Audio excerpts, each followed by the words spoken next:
دا د ملکنډ ضلعې حصار بابا دی. دلته هم دن جوړ شوی.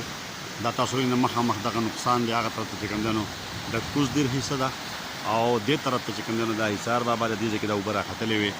حصار بابا د بازار ته دلته یو څو دوکانونه دا یې چې کوم دی نو ډوب کړي او اوس دا سړک چې کوم دی نو دا صفا شوی دی او په مخه باندې دلته بس شکر دا دی چې ځاني نقصان چې کوم دی نو دا نه دی شوی.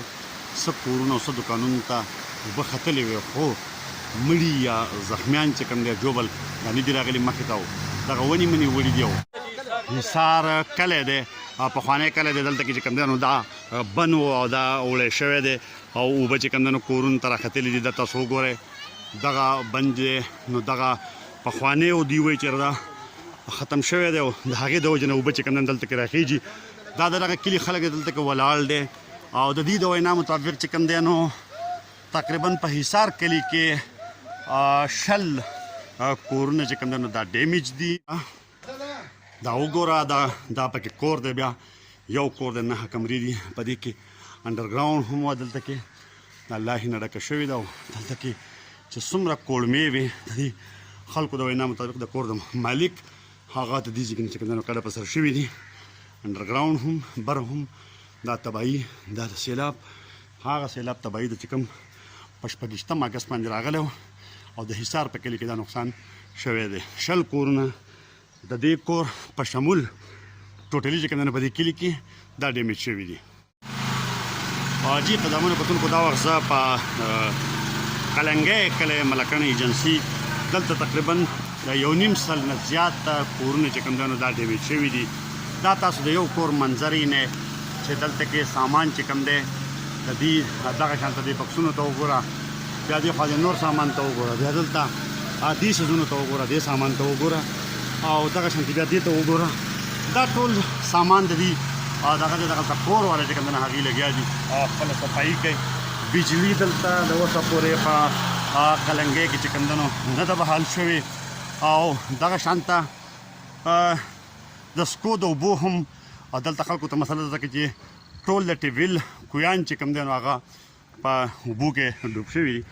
تاسو ګورئ دا کوڅه دغه ځای پورې چې کوم دا سپین دغه ښکاري نو دا دغه ځای پورې اوبه ختلې تقریبا 12 فوټه او دا جامې او دا هر څه چې کوم دی دا خلکو رایستلی دی او ټول سیسټم چې کوم دی نو هغه تباه او برباد دی په قلنګۍ کې. دا د الخدمت فاونډیشن زمونږ د خیبر پښتونخوا چې کوم نایب مشر دی فضل محمود خان هغه راغلی دی دلته کې او د الخدمت غونډ ټیم دلته د اولنۍ ورځې نه چې کوم دی نو د خلکو د خدمت لپاره خلکو ته د خوراک څښاک څیزونو ورکولو دپاره د کورونو د صفایۍ دپاره چې کوم دی نو په ایکشن کې دی. دا یو بل کور ته مونږ رالو. دا تاسو وګورئ دلته کې اوبه راغلي دي. ټول سامان چې کوم دی نو د دې کور نه وړی شوی دی. اوبو د ځان سره د منځه وړی دی او دا د کمرو حالات دي. دا یو سره دا بله کمره ده چې د خټو ډکه ده. دغه ځایګه پورې اوبه ختلې وې. دغه شانته چې کوم دی نو د دې کور منظر ته وګورئ. فضل محمود خان مونږ سره دلته ولاړ دی. د ده ټیم د ملکنډ او هغه هم ولاړ دی او دغه شانته فضل محمود خانه مونږ رالو. تاسو سره خپل ټیم هم دی. څه محسوسوئ تاسو؟ بسم الله الرحمن الرحیم.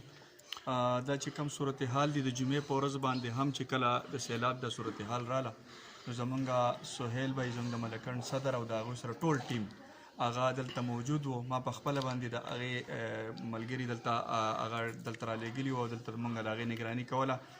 خو دا د افسوس خبره ده چې دا کم کورونه دي نو دا داسې نه ده چې په دې کې لږې غوندې اوبه راغلي بلکې دا کورونه تر تقریبا دا د 8-9 فوټو پورې دې کې اوبه چې دي هغه بره ختلي دي. نو په دې کې داسې هېڅ شی نشته چې هغه مونږ وایو چې بچ دی. که د هغې بسترې دي، که هغې کټونه دي، که د دوی خلکو د خوراک څښاک سامانو، که دوی د ماشومانو سامانو، نو په دې کې داسې سخت شی نه دی پاتې شوی بلکې کورونه چې دي نو هغه زیاتره ډیمیج شوي هم دي. د هغې دیوالونه هم غورځېدلي دي او په هغې کې خټې پرتې دي. دغه شان د اوبو سکیمونه ختم شوي دي. نو دا ټولې خبرې الحمدلله الخدمت فاونډیشن د اولنۍ ورځې نه په یو څو څیزونو باندې کارونه کول چې له اوله د دې خلکو ریسکیو کې کار کوو چې دا خلک د دې ځای نه ایواکویټ کړي وکاږي او که دوی کوم سامانونه بچ کولی شي بیا د دې ته د فوډ پیکیج او د دې د خوراک د تیار خوراک هغه سلسله هغه شروع کړې ده او اوس موږ غواړو چې د دې مخکې کم د دې یا د نان فوډ آیټم ضرورتونه دي او ورسره د دې د آبادکارۍ چې کومه صورتحال دی نو چې په هغې کې مونږ کار وکړو نو دې لپاره به کوشش کوو مونږ ټول هغه اهل خیر حضراتو ته اپیل کوو ځکه چې دا په دې یوه ایریا کې تقریبا 350 کورونه چې دي هغه په دې قلنګۍ او حصار او په دې مختلف ایریا کې دا تقریبا 350 کورونه چې دي دا مونږ ته ریپورټ دي د دې مونږ پوره ډیټا راټولو انشاءالله کوشش کوو چې دې سره مونږ څه مدد کولی شو نو چې هغه مدد وکړو جزاک الله محل رحمان آباد سمسو رحمان آباد سمسو رحمان آباد د دلته کې چې کوم دنو بیخي انساني علمیه ده د دې لارې کوڅې چې کوم دنو وسم د الله نه ډکې دي دغه تاسو یې مخې ته دا وګوره په دې لاسو کوڅو کې چې کوم دنو الله پراته دي دلته هم د الله پراته دي دغه د جوارو فصل ته وګوره دا چې کوم دی نو بیخي ډوب شوی دی دغه ډیمیج شوی دی خراب شوی دی دلته لاندې تاسو دا وګورئ دې کلي کې چونکې دا جاپان پل سره نږدې کلی دی او دلته ډېر زیاتې اوبه راختلي دي د قلنګۍ یا د حصار په مقابله کې او دلته ډېر زیات کورونه چې کوم دا ډیمیج شوي دي خلک دلته بیخي انساني علمیه ده او د خلکو په کورونو کې ډېر قیمتي سامان چې کوم دا خراب شوی دی او تر اوسه پورې چې کوم دلته کې دا بهاله سرګرمۍ چې کوم په هغه انداز نه شروع شوي چې په کوم انداز باندې شروع کول ضروري وو او په هر حال دا خلک چې کوم دی ډېر لوی علمیې سره مخامخ دی او الله دې کړي چې دې ډېره زر چې کوم دا صدمه